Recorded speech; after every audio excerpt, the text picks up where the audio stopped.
If you've ever been disillusioned, disappointed, or discouraged in your search for love, and you know there has to be a better way to find the healthy, soul-filling love you've always longed for, then you've discovered the podcast for you. I know, as Ken's work personally has led me to find the love of my life. So here's your host of Deeper Dating, Ken Page. Hello, everybody, and welcome to the Deeper Dating Podcast.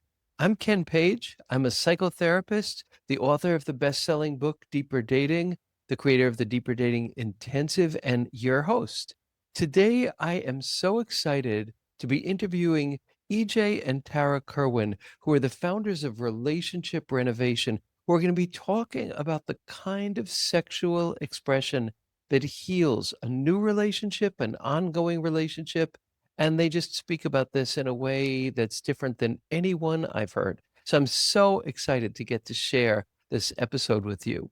But let me just say that if this work interests you, if you're interested in the deeper dating path to intimacy, you can go to deeperdatingpodcast.com. You can get a free ebook of my most viral ideas from Psychology Today. And you can get transcripts of every single episode. And in every episode, I try to share with you the insights and the tools that will most profoundly heal your entire relationship journey, helping you find love and keep it alive. So thanks so much for being here. And I'd like to jump in now, but I want to tell you about EJ and Tarah. They're relationship experts and the founders of Relationship Renovation, a dedicated therapy practice in Arizona committed to helping couples strengthen and transform their relationships. Their flagship venture, the Relationship Renovation Counseling Center, offers therapy grounded in a unique model that emphasizes intentional communication and empathy, and really does. I love their work. With the launch of the Relationship Renovation Home Program, they've expanded their reach so couples now nationwide and globally can get a structured support to foster relationship growth. And since 2019, they've co-hosted the highly regarded Relationship Renovation podcast, which is in the top 1% of all podcasts worldwide, tackling common relationship challenges with empathy and actionable insights. In 2024, they launched the Relationship Renovation YouTube channel, further supporting couples and their journey to healthier, more fulfilling connections. How do we move away from all of the shoulds and have-tos and expectations and cultural trauma around our sexuality so that we can create a sex life that's nourishing, healing, exciting, and liberating and authentic? Stay tuned to this episode as I interview Tarah and EJ Kerwin, hosts of the Relationship Renovation podcast, and they'll present a model of sexual healing and expression that is absolutely exquisite. So stay tuned to this episode. Okay, so let us jump in here. I'm so excited to have you both on the show. I just recorded on your podcast and we had the most amazing conversation. And I was so truly impressed by the way you both communicate, by your vulnerability, by your presence. So I'm just really excited to have you here and to have you talk about such important material and material that I think that on this podcast I don't talk about enough. So really, really glad to have you here. Yeah, it's great to be here, Ken. Good to see you Thank you. again. Yes, thank you for having us. And we feel the same way when we had our interview with you on our podcast. We loved you so much. We have a part two coming out. I can't wait. Right. Like just that energy that you give felt really good. So we're really happy to be here. So, sex is such an important and such a charged area for all couples, and also for people who are in early dating and beginning a relationship or exploring a relationship. So, I have so many questions for you, but just to start out, can you talk about, like, from the beginning, like early dating into deep into ongoing relationships? What are the challenges in communicating about sex, and what can help us to do that in better ways? Ooh, that's a I good mean, one. yeah, I mean, I think just like one of the biggest challenges is just the fact that there's no paradigm for actually talking about sex, talking about Mm. the interaction with another person in that way. Mhm. And at the beginning of a relationship, generally it's so organic, and it's so you're so just just everything is organic about the beginning of the relationship. Like I remember when I first got together with Tara, like just like we stayed up so late, like drinking wine and eating cheese and cooking when she'd come home from work, and then sexually, like everything was just like everything flowed so naturally, Curiosity just so there. And curious, yeah. so excited, and so there was no need to really talk about it. And I think that that's what most people experience on some level, and then things change, and like anything, like when you blend your finances, when you blend a family, when you become parents, you got to talk about it and you got to work it out. And I think there's Yeah. some paradigm for every other conversation. You know, there's some awareness that like, oh yeah, we'll talk about this and we'll work it out. Like, what kind of parents do we Yeah. want to be? How should we Yeah, manage our totally. finances? And sexually, like I think there's no guidebook for it whatsoever, because most of us, the primary messages we get is don't do it. If you do it, it's dangerous or it's bad that you do it. Until you're married, then it's beautiful and it's perfect and it's amazing, and and so I just don't think we have a guidebook. No, and I also think that there's, just these hidden expectations that it should always just be like this and really good and that we'll always be attracted to each other. Like there is not that we don't learn like, hey, intimacy is like one of the most important parts of your relationship and you have to cultivate it every day. Like who teaches us that? No, it's only when we go to couples therapy when our relationship is like completely severed that it's like, oh, we have to talk about sex. I mean, I'm going to give a percentage here. Like, I would say, right, 80% of couples that come in to see us struggle with intimacy, and maybe 5% of them have talked about their sex and intimacy. Wow. Five, because Wow. like EJ was saying, how do you talk about it? And another big thing too for like when, with EJ and I, and also with the work we do with couples, it's like the needs and desires, like it's such a mismatch. Like, it's like, oh, well, I just do it to do it, or because I know we're married and we have to do it. And so like, I know like once a week, like he's going to want it on a Sunday. Like I'm just kind of like generalizing this, but it's like people aren't even attuned to like what their own needs and desires are. So it becomes something so depersonalized, almost like a task that you have to do, not for everybody, but for a lot of people. And so our mission, right, in life is to like, how do you feel so deeply connected to yourself and each other that it feels very safe to explore whatever desire, whatever need, whatever touch feels good to you. And most people look at us like deer in headlights, like, I haven't even thought about intimacy like that. We just wanted more of it. Like, and another thing that we have to do too is like, you know, couples come in and like one partner has a lower sex drive, the other partner has a higher sex drive. Well, we just want to have more sex. I like what's happening. So like we have to slow it down and be like, oh my gosh, we have to focus on like emotional safety and like how good are you guys at communicating? And they're like, no, no, no, no. We just want to have more sex. Like we just need our sex to be better. And it's like, well, that's just one part of such a huge whole.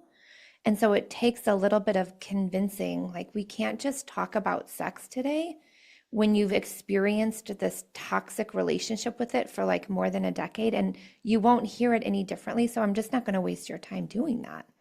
There's so many other parts to it. And so, we've done so many podcasts on intimacy, emotional intimacy, and how that leads to really deepening physical intimacy, and how the two are very correlated. They're together, they're not separate. And so a lot of that is also psychoeducation to the population. So we did a series on intimacy, and its goal was to help people look at the fact that intimacy is not just sex. They are not synonymous, right? That there's a spectrum. And when we did deeper research and really looked at it ourselves, we like realized like, oh, there is like sexual intimacy, but there's emotional intimacy, there's intellectual intimacy, there's Spiritual spiritual intimacy. intimacy. And I think when you tease it out and make it a lot more robust for a couple and see that there's different things you can be doing to cultivate that connection, Mm-hmm. that then it becomes like something that's actually like workable, that's achievable. But I think when it's just like sex, I think it's just like it's daunting, Yeah. because in order to get to the sex, like you have to like really you have to be able to be vulnerable and open Mm-hmm. up, because I mean, what is more deeply personal than your sexuality, you know? It's so true. So everybody should be listening to your podcast, first of all, because there's such rich material and so many breakdowns. And also your at-home course is just such an incredibly valuable tool. But I just want to back up here because you both Mm-hmm. have said so many important things. And I just want to point out some of the things that you spoke about that were really exciting and important to me in hearing, and have you kind of talk about them more. So Tara, you said one of the first steps is knowing what you need sexually yourself. And Yep. then the next piece is being able to talk about it and communicate about it. And then you talked about disparity between couples. And Mm. then EJ, you talked about like this universe of connection and how sex is so much a part of that. But you talked about all these other pieces of deep connection that support wonderful sex and are just kind of other facets of the same thing. So there's like worlds in what you I said. know. Yeah. And right there, I just want to start by maybe breaking it down a little bit. Could you talk about like this first step of like figuring out yourself, what moves you emotionally in sex, what turns you on physically, like even before you are talking about it, how do you figure it out? Well, so when I'm sitting with a couple, right, and we're processing this, I'm always gauging like where's the vulnerability level, where's the safety level within this, because you want to make Mm, sure that you feel emotionally safe with your partner if you are in a relationship, that feels okay, because it feels like you're being exposed. Like, what do you mean, right? So many couples go in to like, I want to make sure my partner's being pleased, right? Not recognizing that like maybe that's something that doesn't feel good to them. It's kind of like, you know how there's like the five love languages: acts of service, physical touch. Like, same thing to be said around intimacy. And like, some couples, right? Maybe intimacy, snuggling after sex isn't important, but for the other partner, it's really important, but they've never talked about it. So now there's just this constant disconnection of physical, emotional needs that are happening within a 30-minute hour time frame not being talked about. So the first piece that I'm always gauging is how emotionally safe do you feel with each other, because we won't get into that until there's safety in the room. And beautiful. then it's okay. We kind of do like touch exercises in sessions if it feels okay.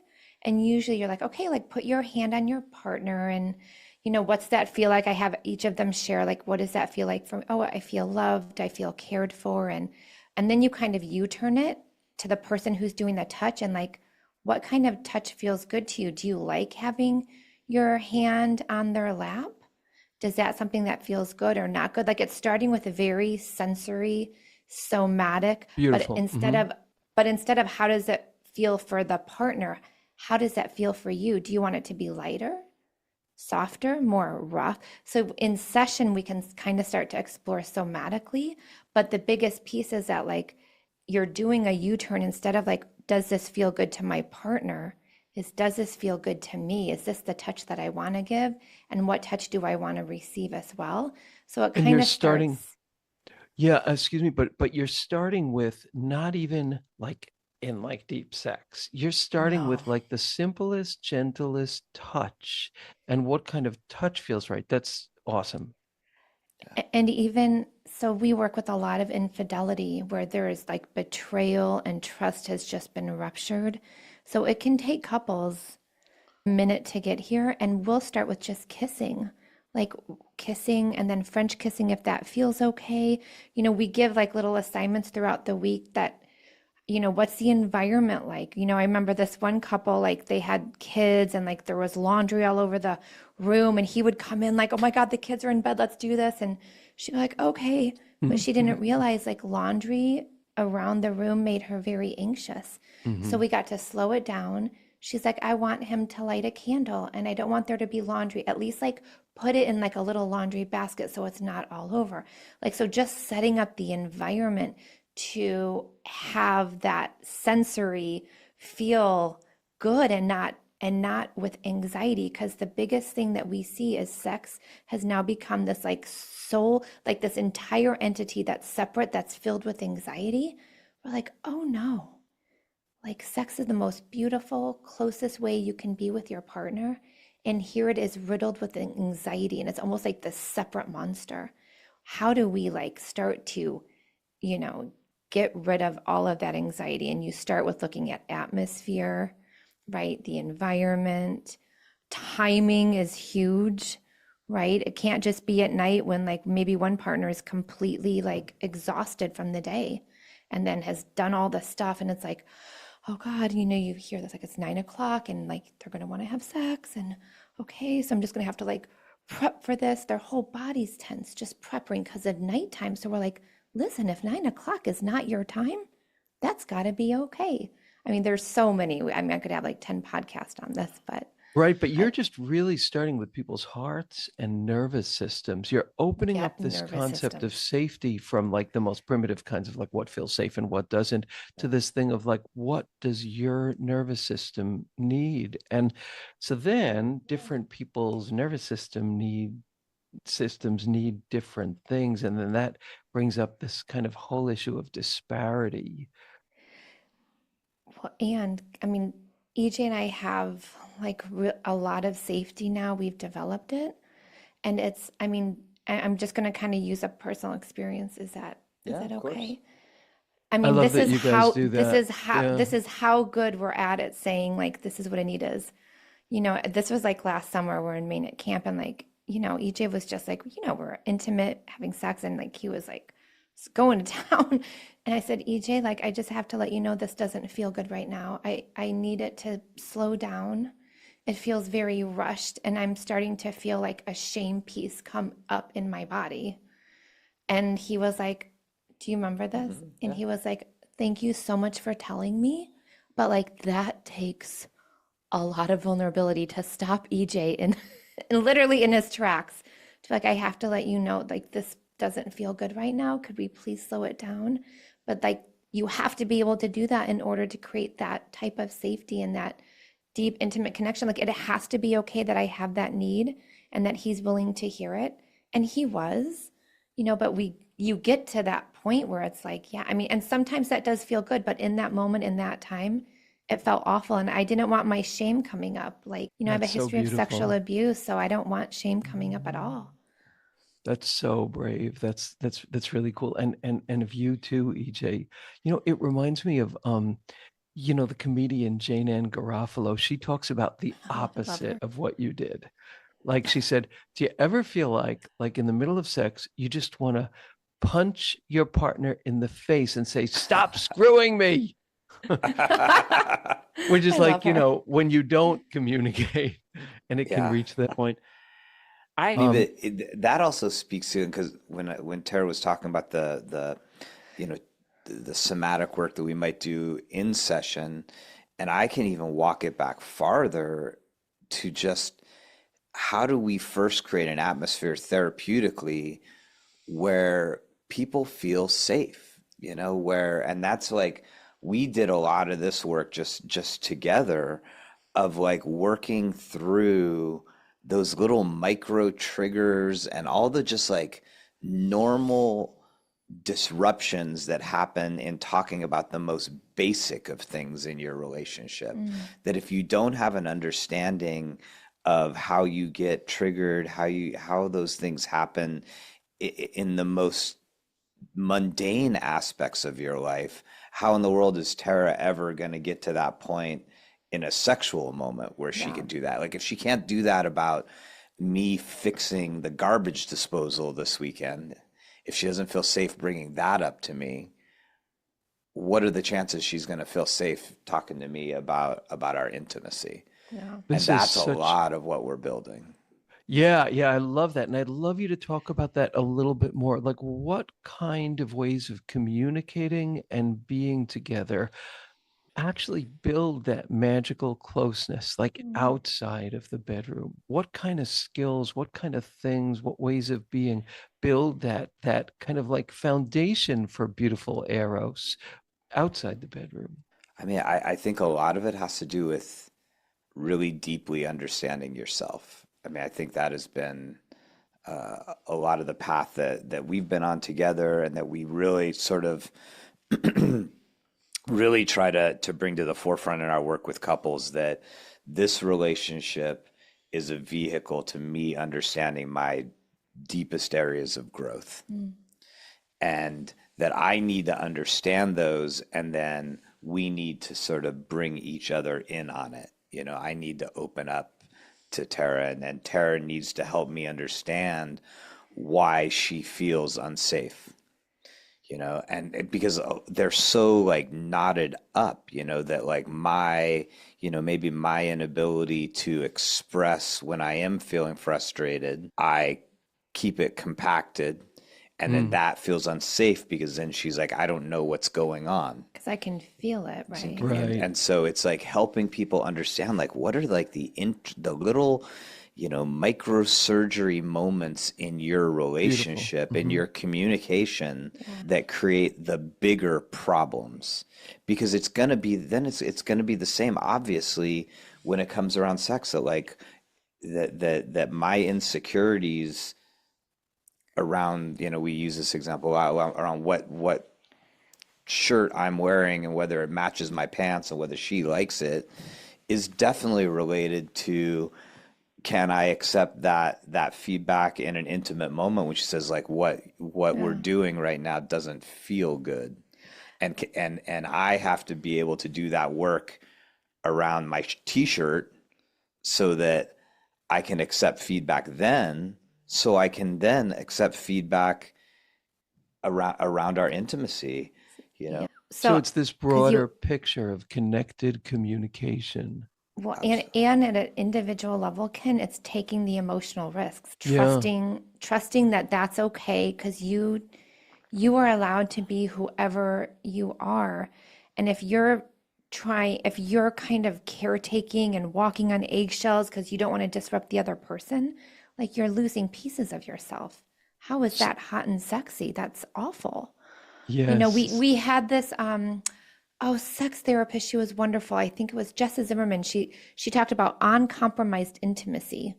That individuals need to not compromise. Like, oh, I can tell she had a rough day, so I'm not going to let her know how sexy she is, because then she's going to. No, you say, hey, I just want to let you know, like, I'm feeling really frisky towards you. No pressure. Just letting you know, like, I am really desiring you right now. Because why would you compromise your own intimacy, even if your partner might be having a bad day?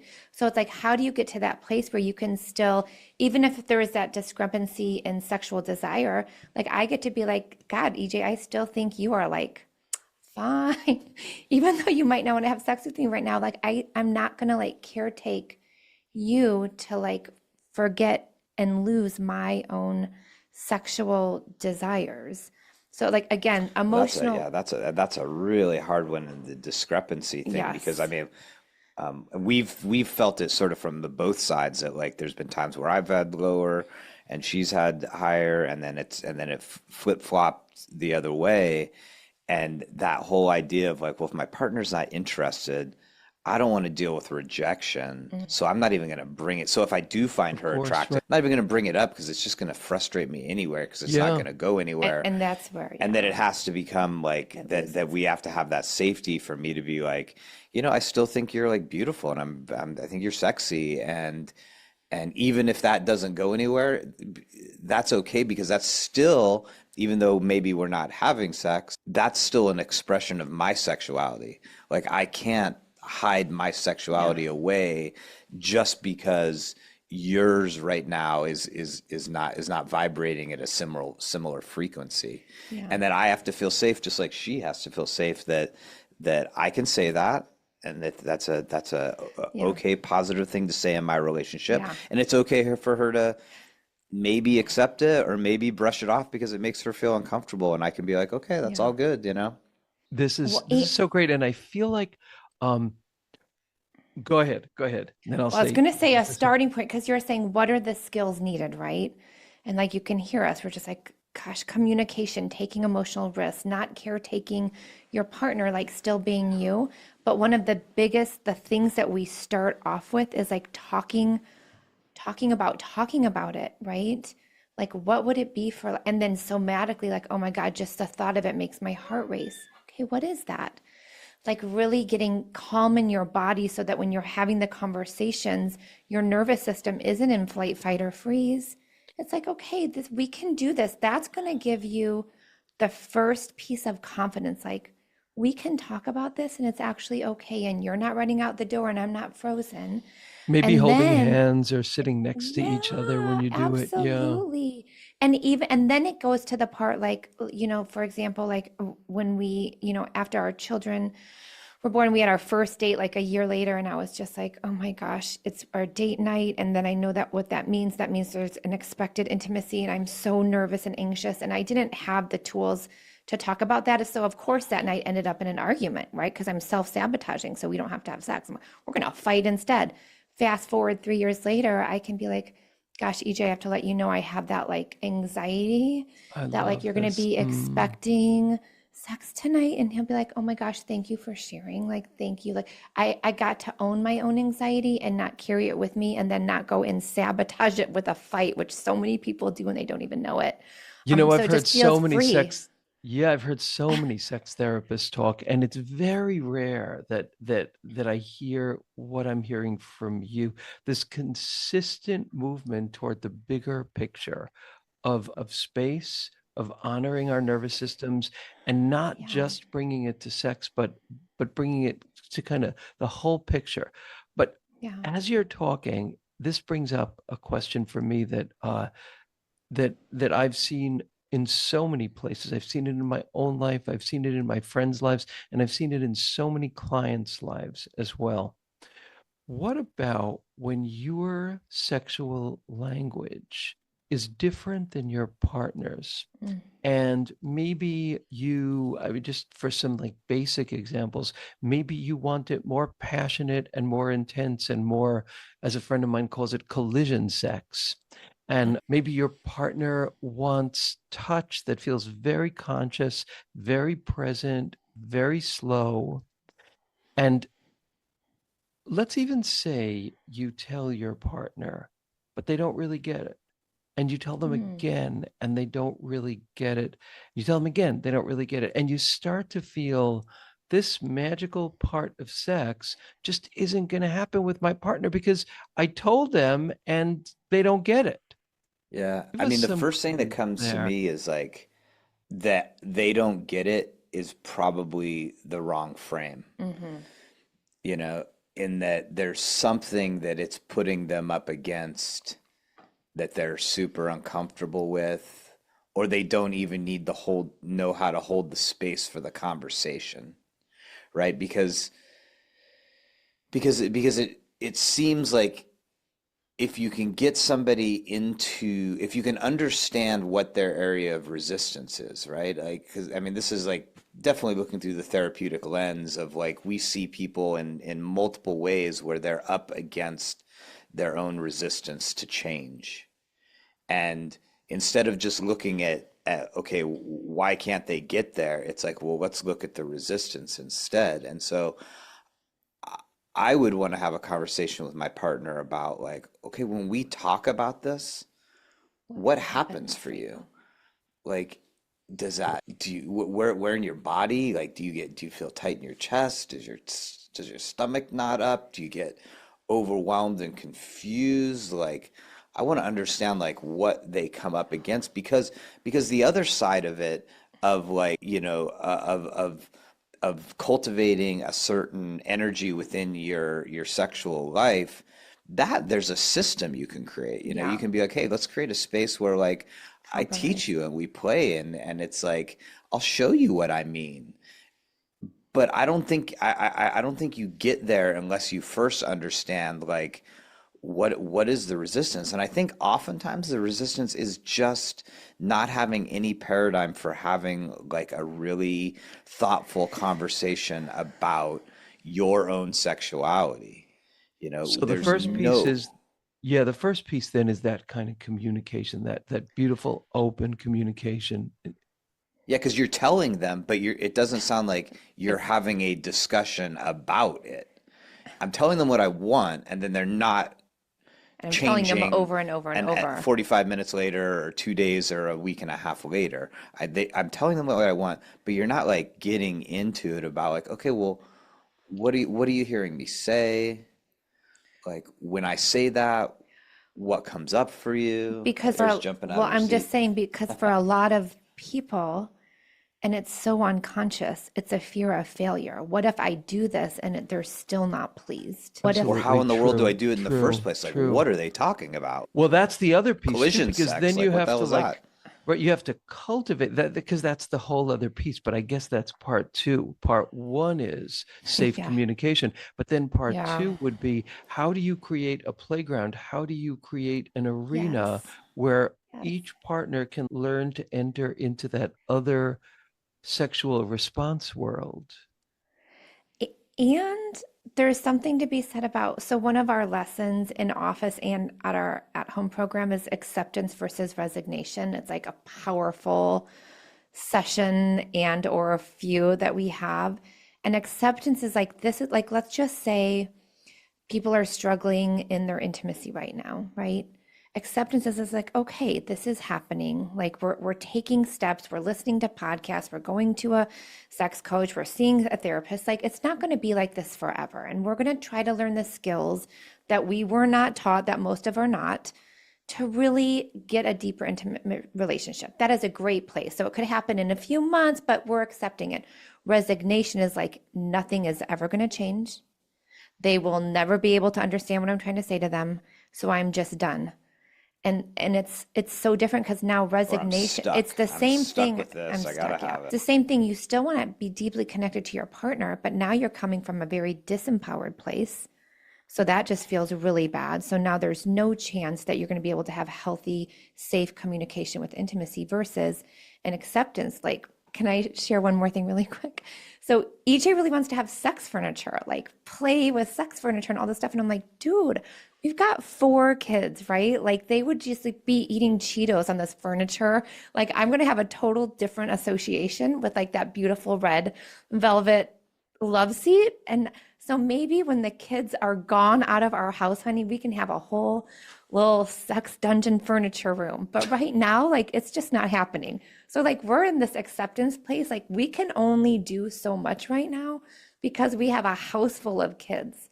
But we're okay with that because we know that we still want to have that like playful adventure, but we just know that like right now, like, yeah, there's not any sex furniture going into our house. Well, and I think that I also speaks to like it's a lot. I feel like the initial stage of sex, like we talked about earlier, is so like organic, and it happens in a brief period of time, and then the rest of your sexual life with your partner is a game. Right, and I That think that's really a key piece, is like with this acceptance piece, is knowing we're in this together. We are going to Yeah. keep communicating, we're going to keep learning. And this concept of introducing your partner to the magic of the kind of sex that you like, and what would happen if you were touched that way, what would happen for you. I think that's another piece of it too, that there's actually an introducing, because we all have our own different kind of sex magic, and like actually being, knowing that there's the time and the space to let your partner know why you might want to do a particular thing, or what you feel when you do a particular thing, yeah. is can only happen with these kind of foundational pieces, I think. Well, and that it's okay for them, that it might be a process for them to learn to be in that space. That there's not some expectation that if I make this request Right, from you, the right, next time we have sex, it Yeah. should be like this and you should do it perfectly or close to it. I think that's what right, freezes right. people from changing because they're like, I don't even know what collision sex is. How am I going to do collision sex? What's collision sex? And then they're like, they sort of freeze up. Whereas it's like, this is going to be like a work in progress, whether it's about like you're talking about sort of introducing different aspects of sexuality to your partner, or if it's about discrepancy that like this is a long game. Like your partner's sex drive and your sex drive might be off for years, and you're gonna have to find ways to be okay with it and still love each other and enjoy the moments you do have. Yeah. It's not gonna switch in a month and a half, They're not gonna learn the way that you prefer sex the next time. And the expectation isn't for you that like I'm not expected. I'm not going to judge myself if I can't get it perfect for my Right, partner. And, right, right. and before we end, I would love to do just like for your listeners, like a 1 minute simple exercise that they can take with them, that they can do in their relationship. And it really is the beginning of like having really great communication around how touch feels for your partner and for yourself.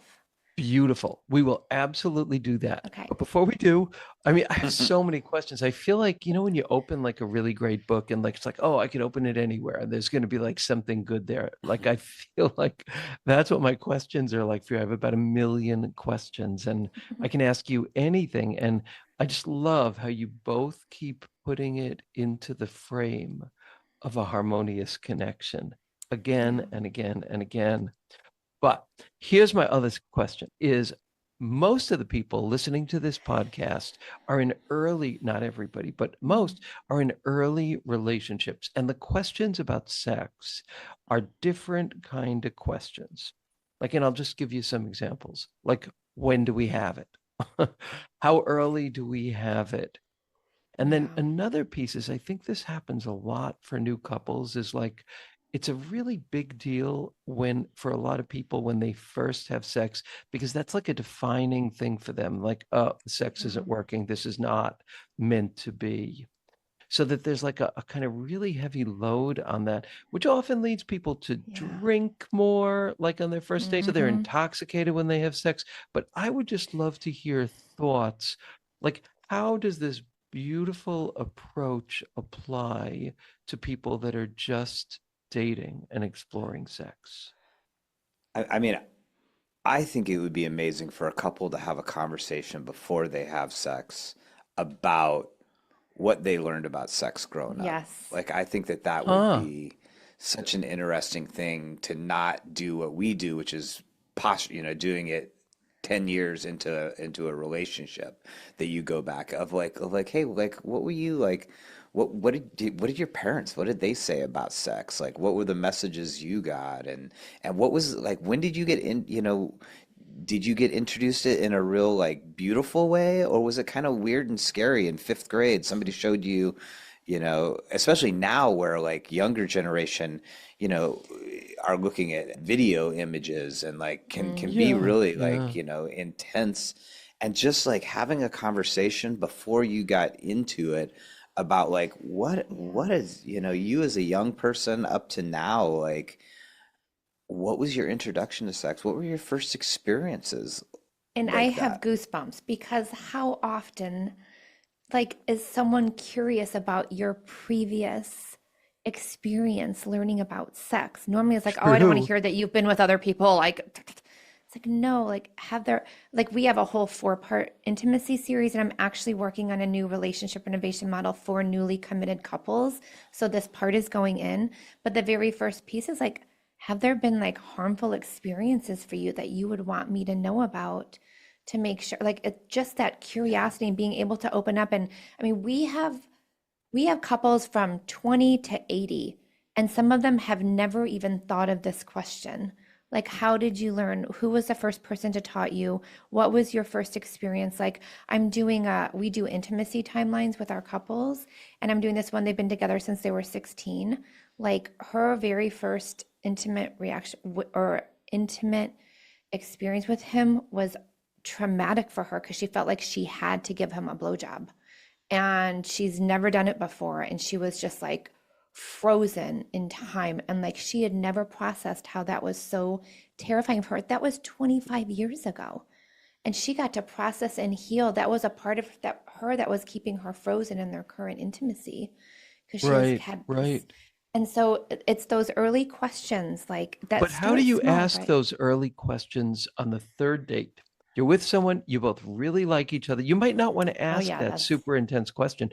Like third date, you both really like each other and you're like sitting on yeah. the couch together and you're gonna start making out. We're not sure where it's gonna go, but it's feeling really good. Any thoughts for those folks in that situation? Third date, fourth date, fifth date, sixth date. I mean, I think the piece of advice I would give, or just the insight I would give, is that actually people really love to be asked these questions.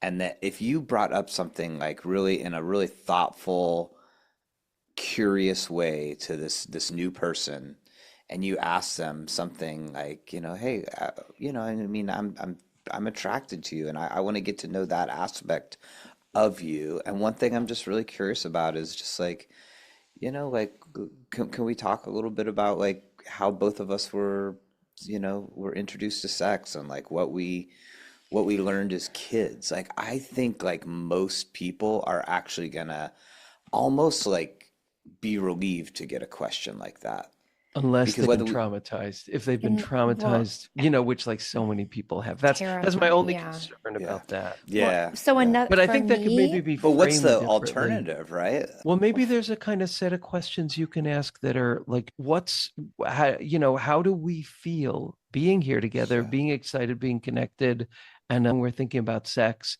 Maybe something like that, like or even just saying, I feel scared, but I feel really yeah. Yeah. excited. Like, how about you? Yeah. It, because that's the thing too, like shared values within an intimacy. Like we think that this other person just has the same values I do, right? And then when it comes to like you realize you don't have the same values, that's when it starts to feel really bad. But I'm just like a big believer in I'm trusting my own body. And if there's like a signal that I don't want to continue, like I have to listen to that. So just helping Yes. individuals who are in this early dating, like trust your gut. If you're feeling any blocks, if you're feeling this nervousness, like don't go, you're just traumatizing yourself. You're going through something that your body is clearly saying, red flag for me, like I'm just not quite ready. And I'm trying to think about this because it's been like decades since I've been single, but I would always go into before I like had a date, like where is my boundary? Like I know what I'm ready for and not ready for, right? And if I know if I'm starting to drink too much, now I'm really nervous because I have a nervous personality.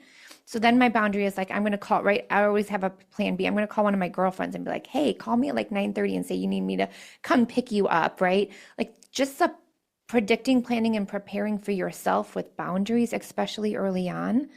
And I would just say too, Ken, like it's so different now. Like you can hook up with someone with just a swipe, right? Just a swipe, and you can be like, oh, I'm just like needing some physical affection right now. And, you know, what does it mean? What does sex mean nowadays where it's so easily accessible? But for the individual, like, is it that you just need a physical outlet, right? And that it's kind of separate from like love? Is it that, this is just like the new way the world is on Tinder and all the different apps, but maybe it doesn't feel good to you, but you're trying to go with the flow and the peer pressure. So you're kind Right. of disconnected from that part of it. I don't know. I think having conversations around that could feel a little bit lighter, like how it's so easy to just hook up these days and not have an emotional connection. Right. There are like I don't so know. many different ways to talk about it, but I love this concept of like being braver about asking what were your Hmm. experiences or what are you bringing to this like somehow. That's like I've never heard anybody suggest that for an early Hmm. on. Like I've never heard that before and I think it's really cool. I do want to get to that exercise, but I would love to have you both on again to talk about helping people learn that first step of what they want, what they need, what their nervous system wants, things they may be ashamed of, or they may have been told that they can't do. I would love, especially since so many people in my audience are not in a relationship now, these are such seminal questions for when they enter into a relationship. Yeah. So I'd love to have you back to Yeah, that sounds continue fun. that That conversation. as soon as you It, said that, like I thought it was like so interesting what yeah. the tension and the proximity between shame and things that turn you on. Like Shame. how Oh, those a things could whole be other point. like Yes, just yes, like yes. a razor edge between the two of them. Absolutely. Such a huge Yeah. thing. So, Okay. okay, for our next time. But I do want to let Tara do this, lead us in this exercise before we AJ's like, what are you close gonna too. do? I mean, it's just again, I just love like these little hands-on tools and Oh and yeah. even if like you don't even have to let your partner know like this is what you're doing, but this is a way to U-turn on how does touch feel for me instead of thinking about, oh, I wonder if this is okay for my partner. So, but I'm gonna let you in on this, EJ, because you're Okay. here with me and we're Okay. doing. I'm So down. it's really this is so we're holding hands, right? Oh, we're holding Okay. hands. It feels good, right? EJ, what does it feel like? Um, it feels like I'm reaching. It feels nice. You're kind of stroking the back of my hand with your thumb. It feels like you're I don't know, taking care of me a little. So here I am. Thank you for sharing. I'm in my head like, oh, I wonder how I know that he likes, right? Like me kind of stroking my thumb down his fingers, but I'm not really thinking about me. So I'm going to be like, thank you so much for letting me know that that feels good. So I'm going to just U-turn it and be like, God, I really love holding his hand. It feels warm. I feel so connected to him. I'm going to kind of like squeeze it a little bit tighter because that just makes me feel a little bit more safe, right? And the connection that I feel and the love I feel when I'm just, touching him is pretty amazing. Right? We don't go into that type of we're holding hands and we take it for granted. But when you can have little moments of like, hey, honey, how does that feel for you? And let me tell you what it feels like. And then I'll say, does that pressure feel okay or is that too tight?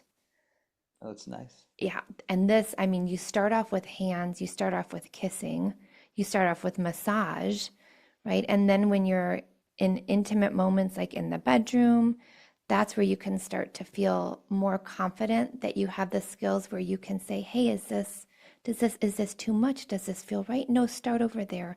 Actually, that would feel better if you maybe did like a more upward, right? It's starting small with like holding hands and sharing your experience of it. And each person takes turns.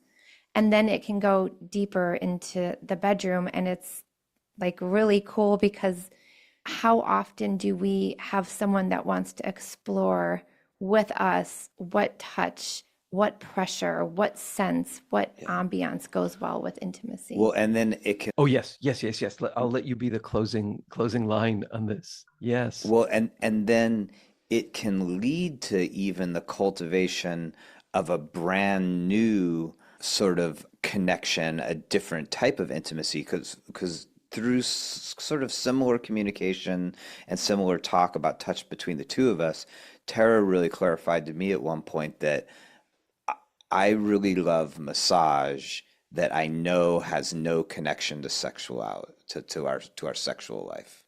That like when I know you are rubbing my feet or rubbing my back, and I know that there's no intent.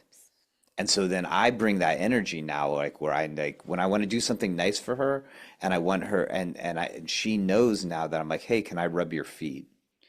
And I rub her feet, and she knows like this is safe. This is just about me Yeah. being touched, and he's not looking for anything. This isn't going anywhere. And it Yes. came through from, that basic like little exercise like that to a point of her clarifying something big, that that's important to her, that there's some affection I give her, and it's probably, I would assume, Oh, healing on some way around her trauma, that like somebody touching me where they're just touching me because they care and love me, not because they want something from me.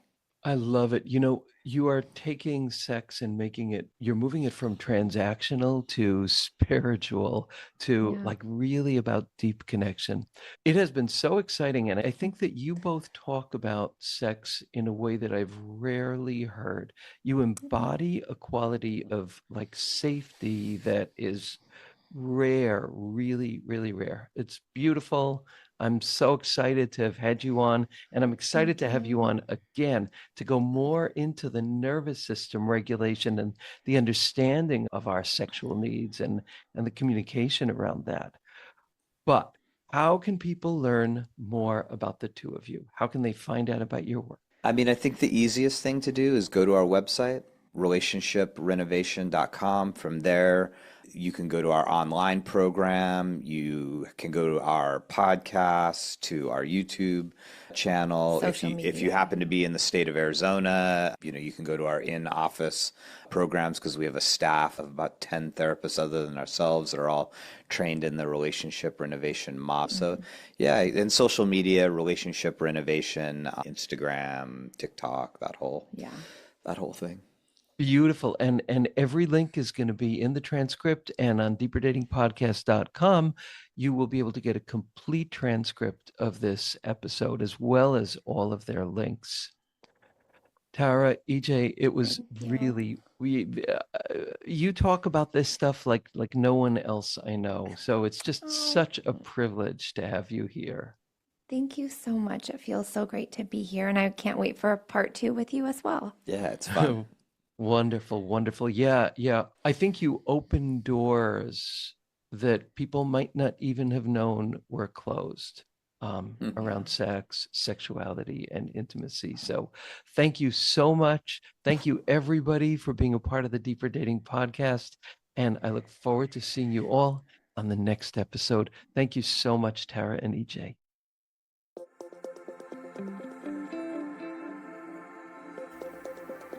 And that's it for today's episode of Deeper Dating. Be sure to go to deeperdatingpodcast.com as Ken has a few more gifts for you. Then join us on the next episode.